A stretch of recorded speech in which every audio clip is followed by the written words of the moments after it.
من أول الناس اللي عرفتهم كي دخلت الإذاعة والتلفزة عام 95 منصف الطيف. سيد المنصف ربي يطول في أنفاسه، معاه كانت لي أول تجربة تلفزية عام 2002، برنامج دائرة النقاش في قناة 21. من بين أبناء جيلي نتسمى خلط والكار خارجة. هو عموما لليوم لو تسألني كيفاش واحد ينجم يعمل برنامج في التلفزة، والله لا عندي إجابة.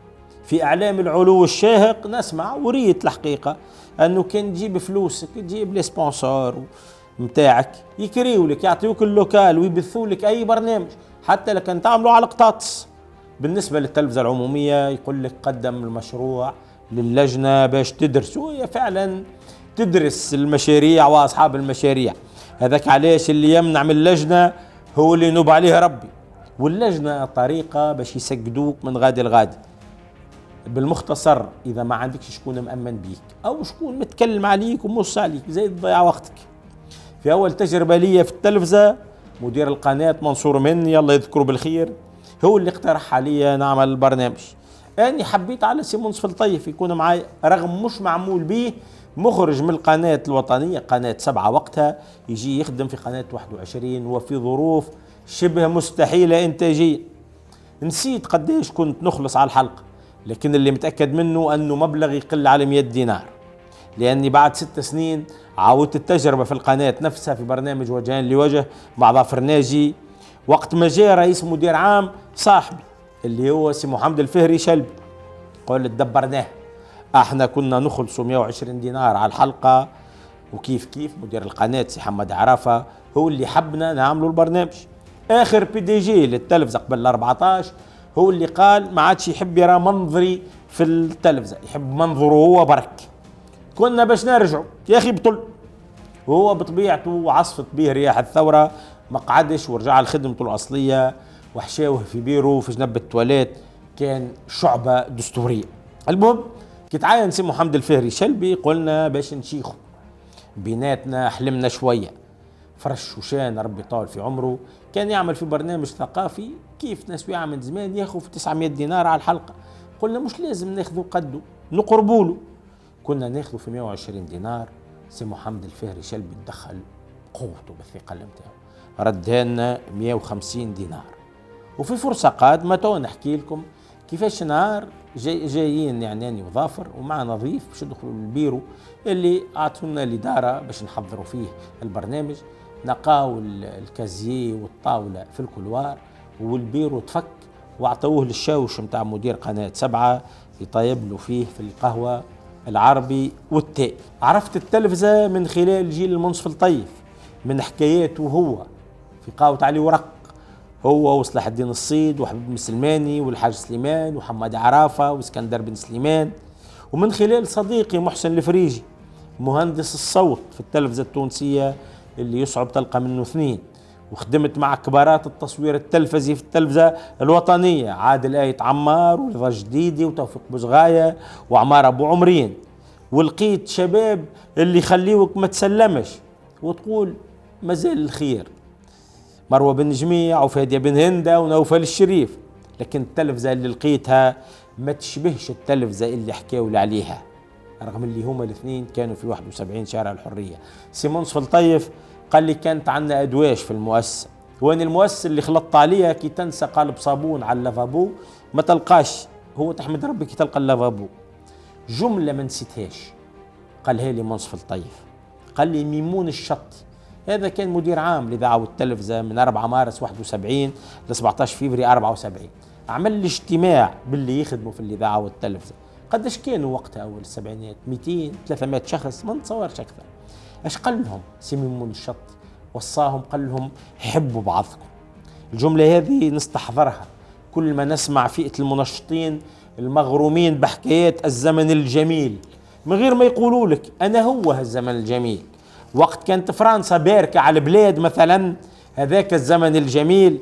وقت كان حشاكم القمل والصبان عايشين مع عموم الشعب الكريم، أنا هو الزمن الجميل. نحب نعرف طيلة سنوات خدمتي في الإذاعة والتلفزة، قولوا اليوم عندي سؤال ما لقيتلوش إجابة: علاش ما نحبوش بعضنا؟ شنو اللي يخلي ميمون الشطي عام 71 يطلب من أولاد المؤسسة وبناتها، يقول لهم حبوا بعضكم، لو جات المحبة بيناتهم هي خط السير راهو ما قالهاش. مع الأسف الشهادات المكتوبة أو الموثقة عموما شبه مفقودة، اللي يمشي يهز أسراره وحكاياته معاه. ونتمنى جمعية قدماء الإذاعة والتلفزة اللي تجتهد وتعمل في حاجات باهية آخرها أن استدعات أول مقدم لنشرة الأخبار التلفزية سي محمد المحرزي الله يطول في عمره، واللي عينه بورقيبة فيما بعد سفير. نتمنى الجمعية هذه تخدم على توثيق شهادات اللي ما زالوا على قيد الحياة من قدماء الإذاعة والتلفزة، واللي وفاه الأجل يشوفوا عائلاتهم خلاوش حاجة مخطوطة، لأنه هذا جزء من تاريخ البلاد، ويمكن من خلال شهاداتهم نفهموا علاش ما نحبوش بعضنا لا في الإذاعة لا في التلفزة لا في الإعلام عموما. ويبدو أنه في البلاد بشكل عام الدكتور الحكيم، مش الدكتور الحكيم سي عبد القادر الرحيم اللي يعمل فقرة الدكتور حكيم، لا، نحكي على تلميذ مانديلا وغاندي منصف المرزوقي، كعمل الكتاب الأسود هو والبيطانة متاعه. على شنو هو استندوا؟ ما هو رجعوا قالوا لقينا شكايات جاية، أو فلان يخدم في الإذاعة ياخو في كذا وعنده امتيازات كذا. تو برب اللي عملوا شكايات هذه قبل 14 كتبوا أساميهم، كان كتبوا أساميهم الواحد يحييهم، كان يكتب تحتها مواطن غيور على 7 نوفمبر. ايش يسمى هذا؟ يسمى صباء، وفي احسن الحالات باش صباء. ما عنديش فكرة على المظالم اللي يمكن صارت طيلة تاريخ المؤسسة، لكن نحكي لكم عن اللي عشته او عايشته او سمعته. الحبيب سلماني مازال بيناتنا وربي يطول في عمره، وما زلتوا تتفرجوا في مسلسلاته لليوم، حسابات وعقبات وعودة المنيار والليالي البيض. ثم رئيس مدير عام ما تفهمش علاش ما يحملوش، جمدوا ما يعمل في حد شيء. مدير قناة 21 صدق بوعبان طلب من الإدارة العامة، قال يجي سي الحبيب سلماني يخدم معنا في قناة 21 يأطر هك الشباب. بدي يجي قال لا حشتنا به هيك، عرفتوها هذيك في التراب، سحبيب ما قا حتى حل، هجم البلاد، غاب 5 سنين مشى القطر. لو نسمي يمكن نوجع، أما أني مش هذا الهدف متاعي. الهدف متاعي أنه نداويه برواحنا. الجرح إذا ما نضافش ما يبراش. في تاريخ الإذاعة والتلفزة برشا وجيعة وبرشا ألم وبرشا مظالم وأذى مجاني وتكمبين ومينات وصبة وقصة عربي وضرب تحت الحزام. صادق بوعبان اللي كان المدير المؤسس لإذاعة تطاوين والمدير المؤسس لقناة 21 وشد إذاعة المستير وقناة 7 ورجع لها بعد 14 جامعة، لليوم ما يعرفش علاش نحاه الرئيس المدير العام في 2012 20 يوم قبل لا يخرج تقاع. ما كانش ينجم يصبر عليه 20 يوم باش يخرج بشكل عادي. سي أبو بكر بن عمر عنده برنامج على إقصاء التجمعيين من الحياة السياسية، جاب ضيوف من بينهم سالم الأبيض ووليد البناني متاع حركة النهضة، وبما أنه النقاش على التجمعيين جاب عبير موسي. في الأيامات هذيك مدير التلفزة ممنوع عليه يتدخل في المحتوى باسم حرية الإعلام واستقلالية الخط التحريري. المدير ما يتدخلش، أما هو اللي يتحاسب، لأنه جاب عبير موسي. صدق بوعبان اتنحى، وقبلها بسنوات قبل الثورة صدق بوعبان كان مدير قناة 7، تبدل البي دي جي سي عبد الرؤوف الباسطي الله يذكره بالخير، رغم ما صار في ما حد شيء وما عمل حتى غلطة. صدق بوعبان نحى عبد الرؤوف الباسطي وجاب له محاله، هو جاب مجموعة يقولوا اللي هم أصحابه، حسين الوادي ومنير الفلاح ومنظر القلعي، تحية لهم الكل. عبد الله عميم يتدخل كمدير عام القناة التلفزية، قال هو كان مدير في إذاعة المستير توا يعني نحيته، رجعوا معناها رجعوا من جبته، رجع للمستير بعد عام وشهرين من غير حتى سبب. سي عبد الرؤوف الباسطي نحى الصادق بوعبان، لليوم سي الصادق ما يعرفش علاش تنحى. هو واحد من أفضل المديرين اللي تعداوا في المؤسسة في الإذاعة والتلفزة. مناخات العمل في الإذاعة والتلفزة توصل بسهولة للجبانة. نجوم التلفزة اللي لحقت عليهم كانت بيناتهم حرب باردة أو ساخنة، انت والظروف كل مرة كيفاش، وكل واحد كان لاحم مع جهة البر من التلفزة يستقوي بها على زملائه وعلى إدارة التلفزة نفسها. نجيب الخطاب، لطفي البحري، عفاف الغربي، هالة الركبي، حاتم بن عمارة، وخلطت عليهم وليد التليلي.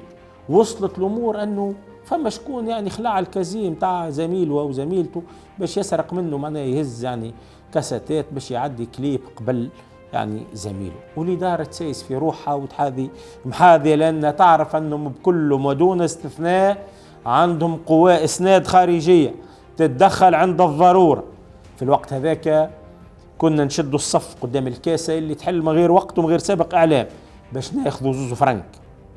وساعات يجي واحد من الكبارات اللي سميتهم أو ناس خورين يعبي الفليسات الكل. أني شفته في أكثر من مرة عرصة فلوس وأني نبدأ واقف نستنى باش ناخذ 200 دينار أو 300 دينار. برنامج كنت نقدم فيه الحلقة ب25 دينار وتتقص منها 15%. نجيب الخطاب ما كانش يرحم في خدمته، ذكي يخطفه وهي طايرة وشارس في المنافسة.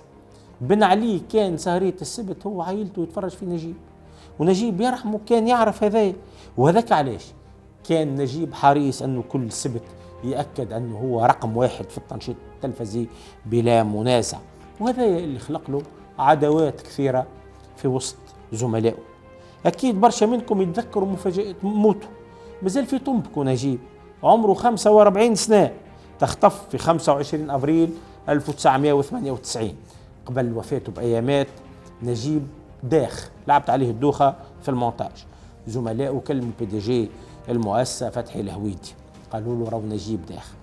سي فتحي الهويدي قرر نجيب في معهد الصحافة، ديما قعدتك علاقة يعني كأنه ولده، كلمه قال له يا نجيب راهو مش شرط كل نهار سبت لازمك تكون حاضر، برا ارتاح، راهو صحتك أبجي، راهو كي تغيب سبت ولا 2 ما هيش نهاية العالم. مع نجيب الخدمة قبل كل شيء، ما يعرفش حاجة اسمها تعب.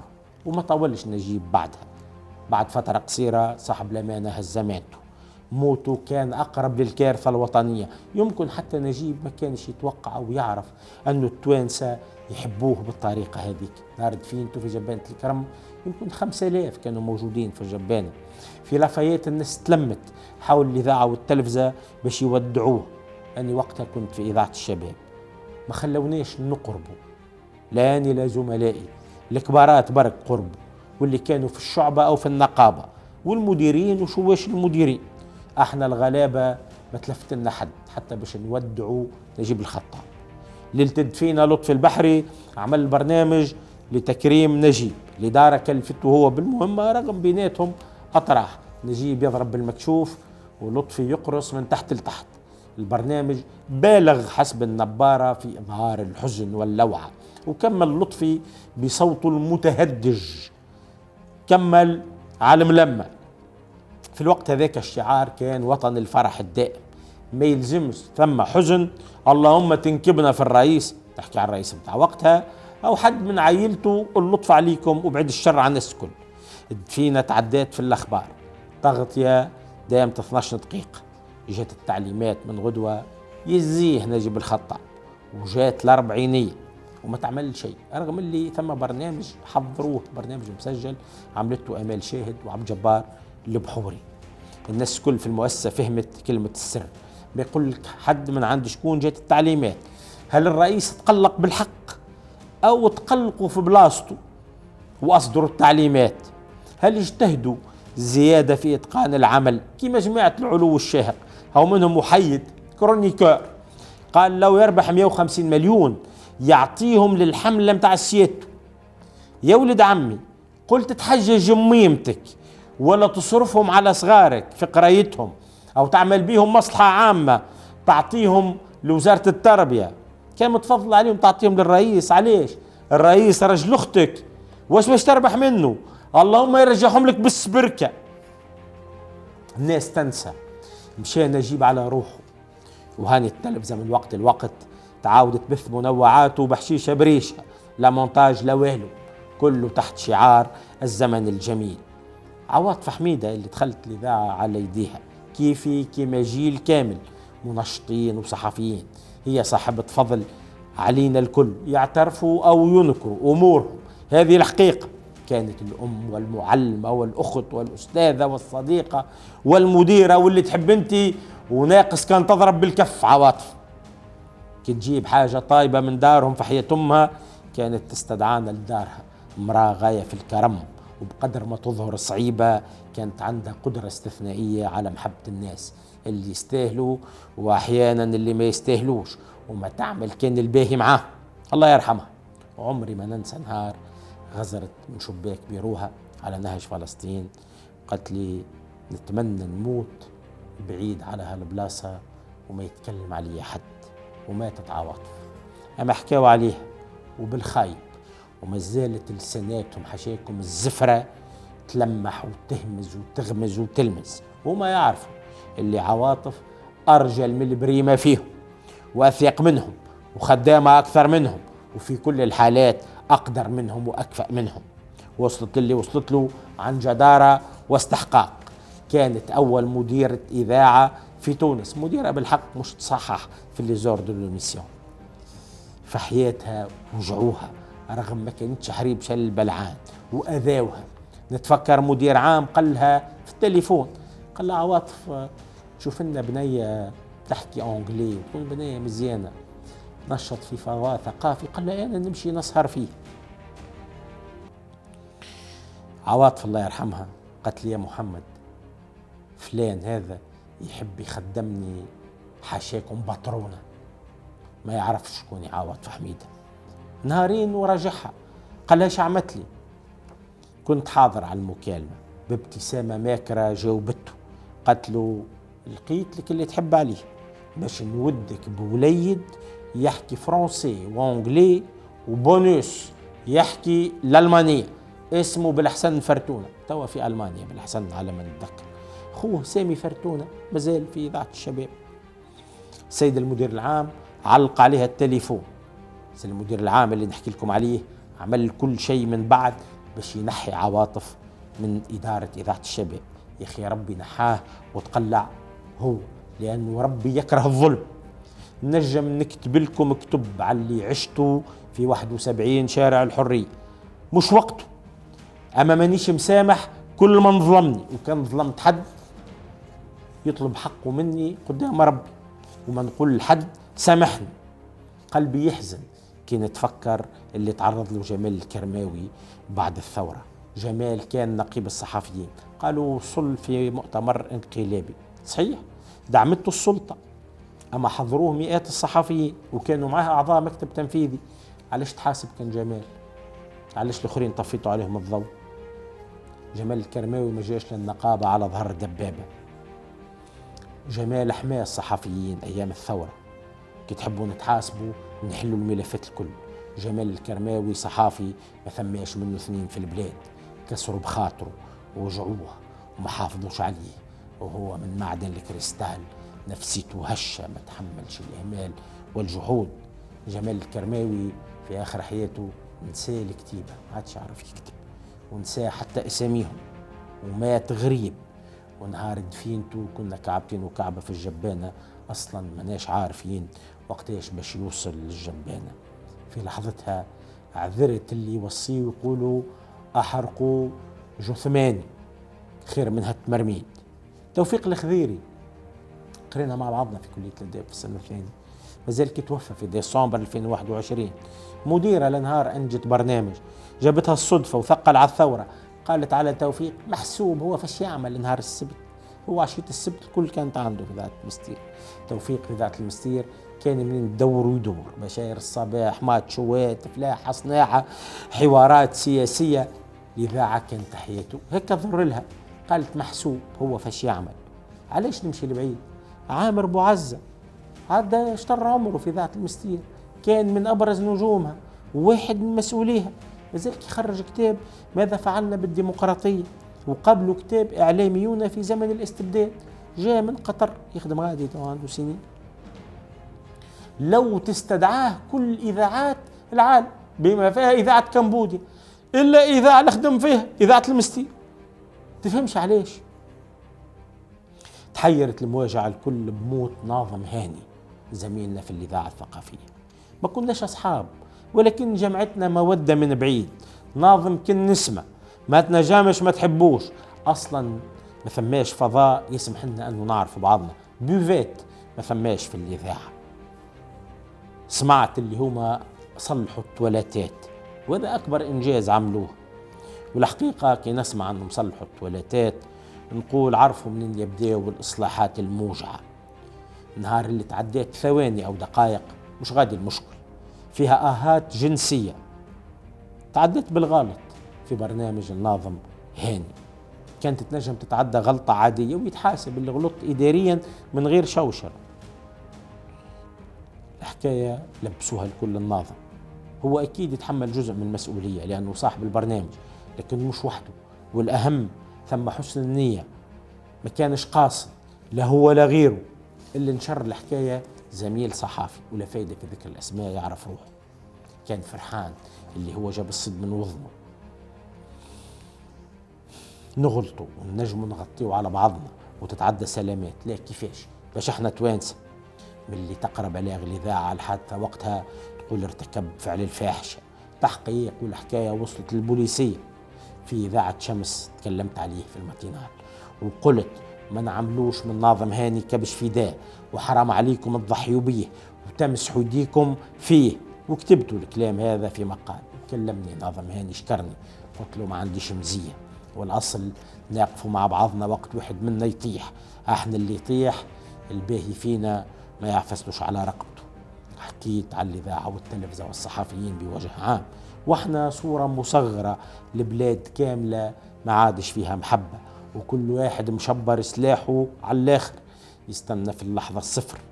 وعنا رئيس نهار كامل هو يحكي على عمقه وعمقهم، جماعته والآخرين الوطنيين الصادقين الثابتين على العهد، والعملاء الخونة متاع أحضان الأجنبي واللي يمشيوا للخارج كان منعوا من الاسديسات متاع الوتلة والمطاعم والشريبة، على أساس الوطنيين الصادقين بسبحتهم ما يخرجوش من جامع الزيتونة ويصلون الليل بالنهار يقرأوا في القرآن. يلا مناخ البلاد الكل مناخ متاع كراهية وبغضاء وتناحر، وكان مش ربي لطف بينا راه الدم سواقي. قال يوسف السباعي نحن شعب يحب الموتى ولا يرى مزايا الأحياء حتى يستقروا في باطن الأرض.